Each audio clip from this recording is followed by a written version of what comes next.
أعوذ بالله من الشيطان الرجيم بسم الله الرحمن الرحيم الحمد لله رب العالمين والصلاة والسلام على أشرف المرسلين سيدنا محمد وعلى آله وصحبه أجمعين. Assalamu alaikum wa rahmatullahi wa barakatuh. Night number 23, and one of the odd nights.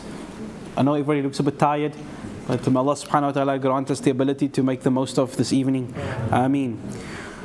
Yesterday we introduced the gunpowder states, and we said these were basically the last Muslim empires or Muslim nations before the advent that we have today, where there is no centralized power. And those states were the Ottoman Empire, the Safavid Empire of Iran, and the Mughal Empire of India. We spoke about the Mughals and basically the rise and fall of the Mughals yesterday. But in general, I want to talk about the overall decline and how many, as we went through the series, we marveled at what we had achieved as a ummah, how far we had extended and in terms of learning and discovery, yet we almost want to connect the dot. How did we go from there to here? What was the reason that we fell? And there are many reasons that we can discuss, but perhaps the intellectual decline can be traced to one moment, one real event, and we'll talk about this inshallah this evening. What is the cause of the intellectual decline in the Muslim Ummah? So we spoke about the Mongolian devastation. The Mongolians destroyed the capital Baghdad, which was a center of learning, the most advanced center in the world. Within also Andalus, which was also a center of our learning, disappeared, wiped off the map because of the Reconquista. And the lands that followed, the Ottoman lands, the Mughal lands, these were not centers of learning. They almost began from scratch. And the people themselves, the Ottomans, the Safavids, the Mughals, are more military kind of people. These were not ulama in the sense, both from a religious perspective and from the dunya perspective. If you look at the classical books of Islam, you would find many books being written by the scholars of Sham and the scholars of Baghdad, the scholars of Khurasan and Persia or Andalus. You would not find it from the scholars of these areas. And so we almost have a starting from scratch from these regions. Also, these areas, the ulama of those times, you could find that the academic discussion, the way in which we were debating, exploring new ideas, this had disappeared. The door of ijtihad was closed. The ulama became very rigid. They became very dogmatic, close-minded. They wouldn't discuss matters. And knowledge was taken out of the hands of the people and it was centralized in the ulama. Literacy itself amongst the common folk. Remember we said Andalus, literacy was almost 100% amongst the common man. You would find in the Ottoman Empire, the Mughal Empire, literacy was just in single digits. Very few people could read or write. And so the culture of discussion and learning had been lost. I mean, just think about this. 1,000 years ago, Ibn Sina, who writes his book Kitab al-Shifa, he reintroduces Plato and Socrates. He reintroduces this kind of rational thinking which challenges Islamic thought. As a response, Imam Ghazali writes 2 volumes. And then as a response to Imam Ghazali, Imam Ibn Rushd in Spain writes a number of volumes. This kind of discourse and debate, one scholar responds to another through volumes and encyclopedias of writing. Then you find a few hundred years later, Ibn Taymiyyah rahimullah, he gives a fatwa which is grounded in the hadith about talaq, and he gets arrested. Shah Waliullah Dehlawi yesterday, he wants to translate the Quran into Persia and he's almost killed. And so what's going on? How is our academic thought and our thinking going backwards? And so people were disconnected from the religious text and independent thinking was closed. And this also then had a knock-on effect. While the ulama closed, the Islamic ulama, the religious fraternity, closed the doors of independent thought within Islam, this also extended to the secular science, the worldly science. We stopped discovering new things, curing diseases, having new discoveries. And a blanket thing of haram was on anything new, whether it was technology or new. For example, coffee was made haram for many hundreds of years. Coffee was made haram. And we'll talk about one particular technology that was made haram that really knocked us far back. So we see the Muslims falling behind technologically. The ulama are also unable to resolve new issues because they're not willing to think new. They are stuck and rigid in their madhab system and they reject any new kind of ideas. Now, this one thing that caused our fall, many people are looking at the history, what happened, what went wrong. We'll talk about this one point. For that, we go a little bit back. 751, the year 751, this is at the height of the Umayyad dynasty, a small battle between the Muslims and the Chinese. Small battle, not many people, it wasn't a huge war between not hundreds of thousands of people. It was a kind of a small battle, but it changed the course of history. It's called the Battle of Talas. The Battle of Talas. And this was between the Muslims and the Tang dynasty of China. The Muslims and the Chinese had a skirmish, and this is deep inside Chinese territory, and the Chinese lose. The Muslims defeat them. And when the Chinese retreated, very strangely, there was a new type of technology that was acquired by the Muslims. Within this army, within the Chinese camp, there were people who knew how to make paper. Before that, the art of paper making was unknown. The Chinese invented paper. And through paper was a very secretive kind of technology. They only used it to have religious texts or for the emperor. Everything else was written on leaves or parchment or whatever it was. And so paper was acquired. When the Muslims captured these paper makers, they took them to Baghdad, and the technology was learnt. This revolutionized. The Muslims understood what this means. Now, instead of us having to write on leather or having to chisel things in stone, we can now, mass produce information. This was revolutionary.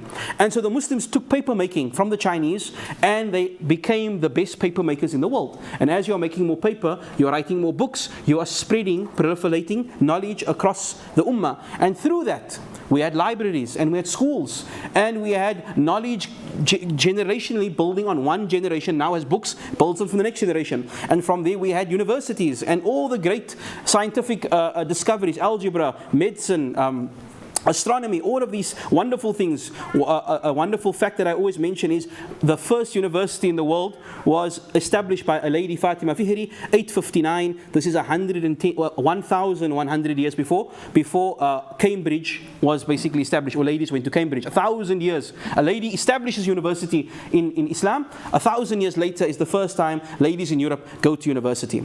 So this is what's happening. But as time goes on, we said that the paper making then goes to Al-Andalus. The first paper manufacturers are in Spain under Muslim rule. And then as Andalus falls, this technology goes into Europe. Europe is now making paper as well, writing books, but it's still much far behind compared to the Muslims. But it would be the Europeans who come up with a new invention. They come up with the printing press. What is the printing press? Basically, if in the past, if I had a Quran, and my brother wanted a Quran, we had to write it out. You had to hand write the Quran out. But Johannes Gutenberg understood that if I could have some kind of template that presses the same thing, I can copy thousands and thousands of the same book over and over again. So now I can mass produce books. And so the printing press was invented by the Europeans in 1440. And through this, they could mass produce books, and the technology now spread that everybody could have access to reading material. When this technology came to the Muslims, the Ottoman ulama, declared this thing haram, that it is not allowed to have a printing press. And a fatwa was given that anybody that uses this machine is going to be executed. Now, at the same time this fatwa is given, Europe is going through a renaissance, a transformation because of this technology. And I take a bit of a tangent. We talk about the Protestant Reformation. We'll talk about this for a minute. There is a priest called Martin Luther. Not the I Had a Dream Martin Luther King. He's named after this priest, Martin Luther. So what is this all about? The Catholic Church, obviously at that time, was the most powerful institution in Europe. They were the biggest landowners of Europe. The kings of Europe were subject to them. And part of their decree, their doctrine was, no person could read the Bible except the church. No one was allowed to have a Bible. In fact, the Bible was not even in the spoken language of French or English. It was in Latin, which the people couldn't speak. And because the church made itself, we are a clergy. You can't get to God. You need to go through us to get to God. And so, this man, Martin Luther, was a priest. He started off as a lawyer. He had a life-threatening experience. And then he said, I'm going to become a priest. And as he goes into the priesthood, he sees a lot of things within the church that he's not okay with. One of the things is called an indulgence. An indulgence is basically, you come to the MJC, they say, MJC, I'm going to give you a donation. MashaAllah, how much are you going to give? $1 million? million rand, fantastic, you give us a million rand donation, we're going to write a certificate out for you. This tells you you have a get out of Jahannam free card. We give you permission to get out of Jahannam. This is called the indulgence. The Catholic Church was issuing this thing. And he thought to himself, how is this possible? How could the church offer indulgences to save people from hell? What authority do we have? And as he dug deeper into the workings of the church, he found so much of what was being taught by the people was not aligned to the Bible. Now, because the people didn't have access to the Bible, they weren't allowed to read it. It was really the church that was, taking control of the society. They were basically misleading society. So he writes a thesis around all these problematic things within the church. Now, these were not new ideas. This kind of thought was not new. But now he's got the printing press. So while there were priests before that raised this concern and they wrote to the church and it just got buried, he now took this and he mass-produced it on the printing press. And also the fact that we could now translate the Bible in the spoken language of the people. He was from Germany, and they could mass produce the Bible. People had access for the first time what was a very secretive thing with the church, and this led to a whole reformation. Now, interesting, if you look at his reforms, remember we spoke about Ibn Taymiyyah trying to go back to reforming or reviving Islam. Look at what he's saying. He's saying that we must go back to the original scripture of the Bible. We should cut out interpretations which don't align with the Bible. We should, every person has an individual link to God.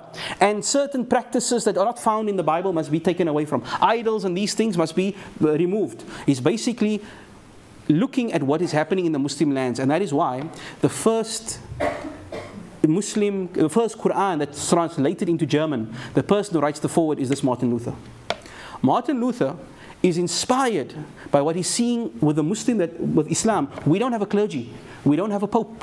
Everybody has access to the Quran. Everybody can read the Quran. Everybody can interpret the Quran within certain framework.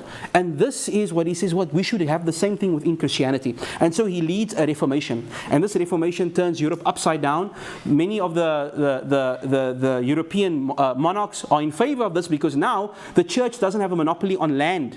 The monarchs can now repossess a lot of the land from the church, because you don't have a link between God. Each and every one of us can do our own thing. And so with the Reformation, the church's power gets diminished, books become widespread, scholars are able to interpret themselves, and because of this, we have a spread of learning and intellectual explosion within Europe. At the same time, the Ottoman Khalifa has declared it haram for us to print books. And so now we see the imbalance beginning. Now, as time goes on, when the Muslims were kicked out of Spain, many of the Spanish had a printing press. They had this technology. When they came to the Ottomans, they said, we've got this amazing technology. And the Khalifa then decreed that Muslims are not allowed to use the printing press. The Jews are allowed to use it, and the Christians. So what you have now is you have a very highly educated, literate Jewish population, Christian population, with an illiterate Muslim population. Also, one of the reasons why the ulama, this was because of the ulama, right? The Khalifa would not have made this decision if it wasn't the ulama telling him, if you do this, we're going to Jahannam. Why did they say this? Because they also did not want to diminish their power and authority. And their fear was, look what's happening in Europe. Because of this, all these modern ideas are being floated around. The church is collapsing. If we allow the people here to have books and read it themselves, subhanAllah, tomorrow, it's going to be crazy. So we shouldn't have this. How long does it take before the Ummah decides, this can't continue? Let's see. So the printing press is developed in 1440. 300 years later, still no printing press. Eventually, a Hungarian diplomat who embraces Islam, he has to write a book to the Khalifa and says, Sheikh, we are falling so far behind the Europeans now. You have to allow this to come about. We have to allow that we can develop books so that our people can read and we can educate our people. Eventually the Khalifa says, okay, fine, but you can't print anything in Arabic. No Arabic books, no Islamic books. Only a set limited amount of books you can print, which we will give you. So this continues for another 100 years. Very limited amount of printing in the Ottoman Empire. Nowhere else printing press in the Muslim world. Eventually, in the 1800s, a printing press arrives in Cairo. Who brings it? Napoleon. Remember I said Napoleon invaded Egypt? When he invaded Egypt, he brought with him an Arabic printing press. Why? Because he understood propaganda. I need to communicate with the people here. I need to tell them that I am the new... In fact, many people thought he was actually Muslim, because he was saying, I'm here to save your religion, and I'm trying to uphold. And he wrote about how much he admires Islam and the Nabi Sallam. How does he communicate with them? Through pamphlets. He brought a printing press with him. And so when he left, he thought, I'm not going to bring this whole thing back, this machine, back to France. I'm just going to leave it here. And that was the printing press, the first one that we had. The places like Hawaii and Tahiti had printing presses before Cairo, Baghdad, Constantinople, Istanbul, subhanallah. And so by this time, the gap, 400 years, where the Europeans are learning, developing more, millions and millions of books are being pushed out, we are still writing books by hand. We are so far behind the Europeans. And this is where that gulf, now you understand the big gap between us and them. And so the most educated, and so the Muslim Ummah is miles behind the Christian world, or the Europeans, and within the Muslim lands, those who are the educated people are the non-Muslims, because they were allowed to develop books and print things. And so you have an extremely illiterate Muslim class. And the only people who are actually learning are those who leave the Muslim lands. They go to the European cities, there they learn and read. When they come back and they see Islam, and the practicing Muslims are so far behind, the idea comes that the problem is Islam. Islam is the cause of stagnation. Islam is the cause of being backwards. That it is the Sharia that must be gotten away. It's not the ulama. The blame is now put on Islam. And therefore you're going to find a wave of modernizing. Now you'd find the term reformation. Now I remember this series. This series is called a revival. Islam, we don't do a reform. There's nothing in Islam that needs to be changed or reformed or developed. Islam is perfect. If anything is going wrong, we need to revive something which was lost. And that's what Islam needs to go through, a revival, not a reformation. Christianity had to reform itself, had to fix everything that was broken. For us, we need to bring back all the ideas, all the concepts, all the discoveries we had. And this series has shown, we had ruled the world and led the world. We had no conflict between the sciences of the dunya and the learning of the Sharia. In fact, one complemented the other. We lost the plot somewhere, us, not the Sharia. And so we'll talk inshallah. With that, basically the gunpowder states, the Muslim Ummah falls way behind, and the colonial period begins. Our lands become invaded and Islam gets pushed further to the back. How did we keep our Islam alive in this very dark period? We'll talk about that inshallah tomorrow. Last night's question. We asked, Shah Waliullah was the first in the subcontinent to translate the Quran into which language? Into Persian, right? The first Persian translation. Sister Amina Qasim? Sister Amina, mashallah. Kare Sister Amina.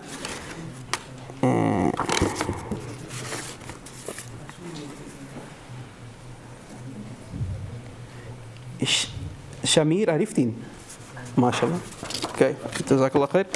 And then today's question, in which battle took place 751 between the Muslims and the Tang dynasty? This battle caused us to discover paper. The name inshallah is there. Just a reminder that Qiyamul Layl will be 20 past 10 inshallah. Shukran, assalamu alaikum.